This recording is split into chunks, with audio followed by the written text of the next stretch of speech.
Welcome back to videos from me. I'm happy to be back now that I have my tablet and my computer back. The homework from lesson 14, people were having trouble with it, so I'm going to do a really quick video on how I solved them, and then you can move on with your day. It also has the answers here, so if you just want to look here for the answers, that's fine, because we've already turned this in. It says, for problems 1 through 3, state the ratio in words, in fraction form, and in this form, which means ratio form, then solve each equation that the problem is asking. So in the class of 2019, they have 150 students. For every 4 students, 4 Converse shoes to 1 Nike pair of Nike shoes.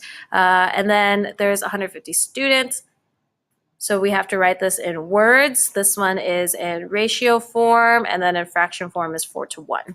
Okay, those are the 3 forms of your ratios. How many students in the class of 2019 are wearing Converse? So total, there are 150 students. So if we have Converse here, and we draw a tape diagram that has 4 squares, and Nike shoes, and we have 1 square.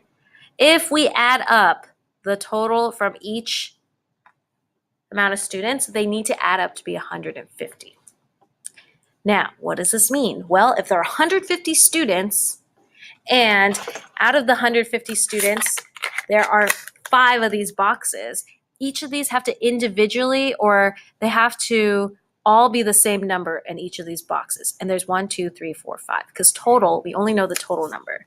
So then you can take 150 in your scratch work, 150 divided by 5, which is equal to 30, which means in each of these boxes, you're going to fit 30, 30, 30, 30, 30, which means there are 30 kids wearing Nikes and 120 kids wearing Converse.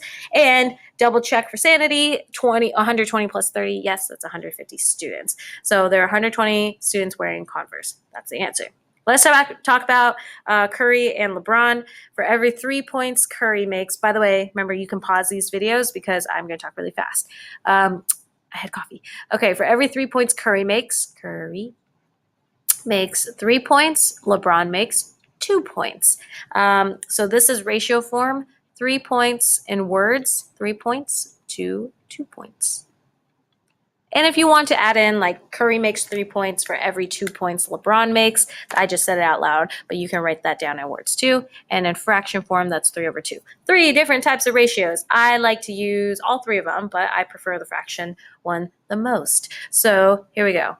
If Curry makes 3 points for every 2 that LeBron makes, Curry made a total of 42 points.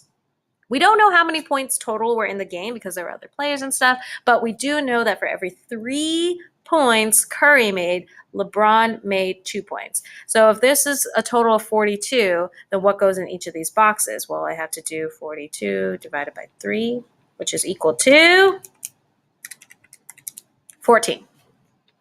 That means 14 goes in each of these boxes. 14, 14, 14, 14, and 14, which means LeBron made 28 points. Okay. Now, last question. Each question on your math exam is worth 3.5 points, and there's no partial credit. If you had an exam that was 20 questions and you scored 49 points, how many questions did you get wrong? So for every question, for every 1 question, there is 3 points. 3.5 points. So now you have a ratio of like 1 to 3.5 or 1 over 3.5. Those are my 3 ratio forms. Words, ratio form, fraction. Okay, if you had an exam that was 20 points. So now I'm going to draw my tape diagram. Oh no, 3.5. That one can be, that's kind of hard to draw for tape diagram. This one may look a little different, but for every 1 question you have, that's 3.5 points. And say you answered all of these questions. So far we have 7 and then 10.5 points, and we need to get all the way to 49.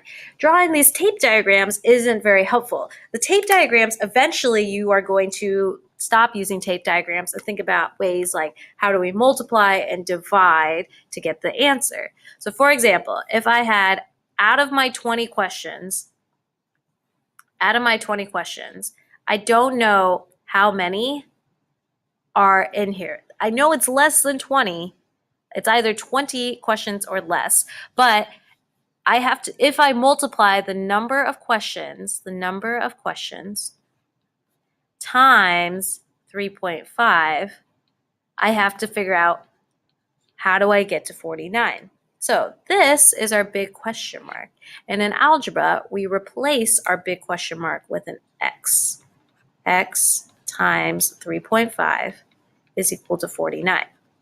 Now here's where our equations come in. You have x and you have 3.5 multiplied together. So how do you undo that? Well, you divide both sides by 3.5.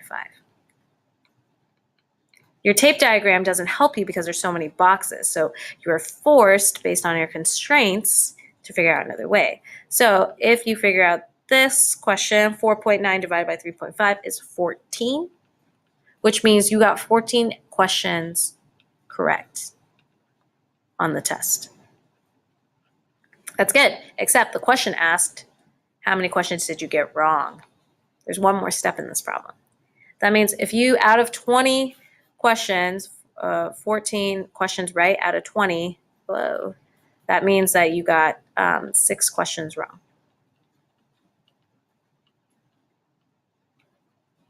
Hope that helps. If you still have questions, you can come to office hours and I can help you answer the rest of the questions. Bye.